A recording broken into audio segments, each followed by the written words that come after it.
Everyone keeps talking about the 50-30-20 rule like it's some kind of magic formula that fixes your money problems. Put 50% toward needs, 30% toward wants, 20% into savings. Simple, right? Except my rent alone is eating up 60% of my paycheck, and I'm sitting here wondering if this rule was written for someone living in a completely different reality than mine. So today, I'm actually putting this thing to the test, and I'm going to be honest about what I find. Okay, so let me start from the beginning, because when I first heard about the 50-30-20 rule, I genuinely thought I was just missing something. Like maybe I wasn't understanding it correctly. Everyone from finance YouTubers to random Reddit threads talks about this rule like it's the foundation of adult money management. So I figured I should actually sit down and learn what it is before I write it off. The idea was developed by Elizabeth Warren, who's a senator, but also spent a lot of her career studying bankruptcy law. And when you think about it, someone who spent years watching people financially fall apart probably has some interesting ideas about how to avoid that outcome. The rule itself is pretty straightforward on paper. You take your after-tax income, the actual money that hits your bank account,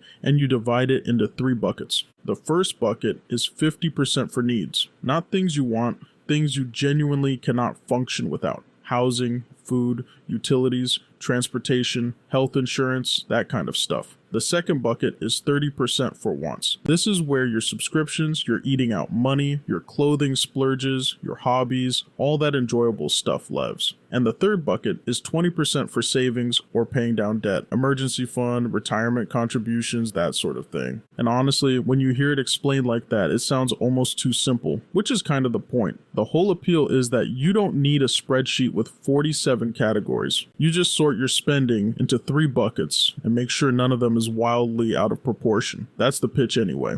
So my first reaction when I really sat with this was something between impressed and deeply annoyed. Impressed because the simplicity is genuinely appealing. I've tried more complicated budgeting systems before, and they lasted maybe 2 weeks before I gave up because tracking every single purchase was exhausting. So I understand why people gravitate towards something this easy to remember, but the annoyance kicked in pretty fast too, because I started doing the math in my head for my own situation, and it immediately started breaking down. The rule assumes your needs can fit neatly into half your income, and that assumption is doing a lot of heavy lifting, like a lot. I live in a mid-sized city that's gotten increasingly expensive over the last few years. Nothing crazy like New York or San Francisco, but not cheap either. And my rent alone consistently takes somewhere between 55 and 65% of what I bring home before I've paid for electricity or groceries or a bus pass or anything else. So right out of the gate, I'm already blowing past the 50% needs category.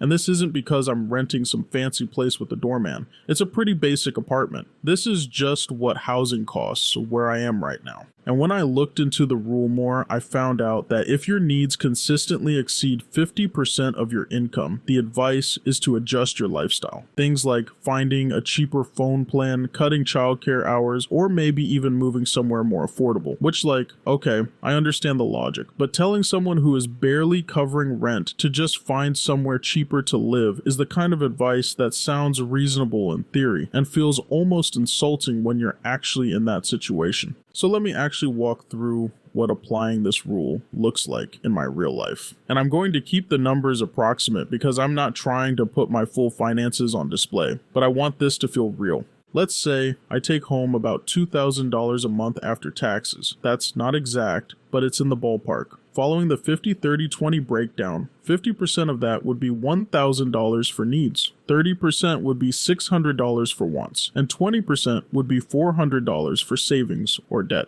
Now let me show you what my actual needs look like.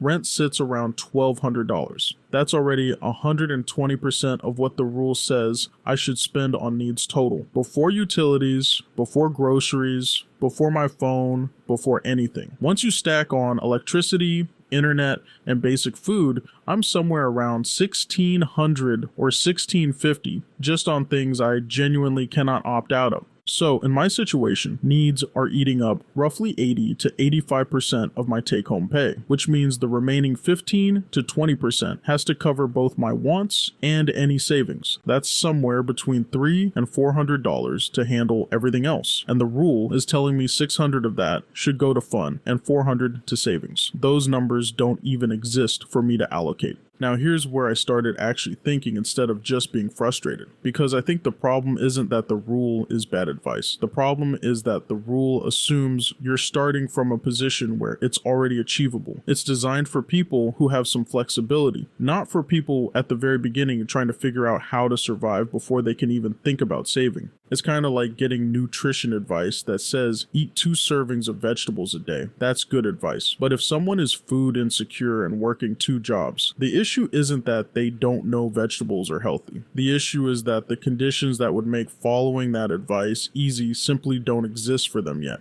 And that's the insight that kind of shifted how I see this rule. It's not useless, it's just not designed for where I'm starting. It's a destination. It describes what a healthy budget looks like once you've gotten yourself to a certain baseline. It's not actually a roadmap for getting there from nothing. What made me feel slightly better was finding out that even the people who talk about this rule acknowledge it's not one size fits all. There's a variation called the 75/15/10 rule that's mentioned for situations where needs are regularly eating more than half your income. In that version, up to 75% goes to needs, 15 goes to longer-term savings like retirement, and 10 goes to a short-term emergency fund. And there's no money set aside for wants at all, which is honestly more honest about what life looks like at the starting line. There's also the reality that when you're carrying debt, particularly high interest debt, the whole game changes. Some financial guidance suggests something closer to a 75/5/20 approach if you're in serious debt territory, where you're throwing as much as possible at the debt while keeping savings barely alive. The point being that the percentages aren't fixed laws. They're suggestions that have to bend around your actual circumstances. And thinking about this got me to a personal moment that I think a lot of people watching this might recognize. A few months ago, I got this kind of unexpected expense. Nothing catastrophic, just one of those medium-sized problems that feels catastrophic when you have no buffer. My phone died. Not cracked screen, fully dead, and I had to figure out how to handle that. And in that moment, I had no savings to pull from. I had to borrow money from someone and pay it back over the next few weeks while still managing all my regular expenses. And it was deeply stressful, not just because of the money, but because of how powerless it felt. Like one small thing could tilt everything sideways. That experience is basically why the savings category in the 50-30-20 rule exists. It's not about getting rich. It's about having enough cushion that when something small breaks, you're not in crisis mode. And I understand that now, in a way, I didn't really understand before. The problem isn't that I don't see the value. The problem was that I was so underwater on the need side that I couldn't figure out how to free up any money to put anywhere else. So here's what I'm actually taking from all of this. The 50-30-20 rule isn't my current reality. My current reality is closer to 80-15-5 at best. Most of my income goes to just keeping the lights on and food in the fridge. A small slice goes to occasional wants when I allow myself something. And the savings piece is basically non-existent right now, which I know I need to fix. But knowing the 50-30-20 rule gives me something useful anyway. It gives me a target. It shows me what I'm working toward and lets me measure the distance between where I am and where I want to be. And that distance is actually useful information because it tells me that the main lever I have to pull is income, not spending cuts. I've already cut spending about as far as it can go. The way to close the gap is to increase what's coming in, which means side income, career moves, whatever opportunities I can actually access. That's a different conclusion than just trying to squeeze my groceries down another $20 a month. And it's a more honest conclusion for where I'm standing right now. The takeaway for how I'm going to use this going forward is this. I'm going to start tracking which bucket my money is actually going into every month, even if the percentages are wrong. Just the habit of looking at where money is going and labeling it honestly feels important. And I'm going to try to save something, even if it's not 20%, even if it's $20. Because the emergency fund thing is real, and I experienced exactly why it matters when my phone died. Small, consistent action beats perfect adherence to a formula I can't actually execute yet, and I think that's more useful than giving up on budgeting because the standard advice doesn't fit my starting point. The thing I keep coming back to is this: a lot of financial advice is written from a position of having already crossed a certain threshold, and if you're below that threshold, it can feel like the advice isn't for you. But sometimes the advice still points in the right direction even if you can't follow it exactly yet. The 50-30-20 rule describes a healthy budget. I don't have a healthy budget right now, but now I know what direction I'm pointed toward, and I know what the gap looks like. And honestly, that's more than I had when I started researching this video. Next time, I want to dig into something that came up while I was thinking about the savings piece of this rule. And that's the emergency fund question. How much should you actually have saved before you feel safe? Because I kept seeing the number 3 to 6 months of expenses thrown around. And when I applied that to my life, I realized that's thousands of dollars that I currently have zero of. And I want to understand whether that number is realistic for someone starting from scratch, or whether there's a smarter way to think about it when you're at the very beginning. So that's coming next. If any of this resonated with you, or if your situation looks similar to mine, I'd actually love to know what you've tried. Because I'm figuring this out in real time, and hearing from people who are in the same spot makes this feel a lot less like I'm doing something wrong.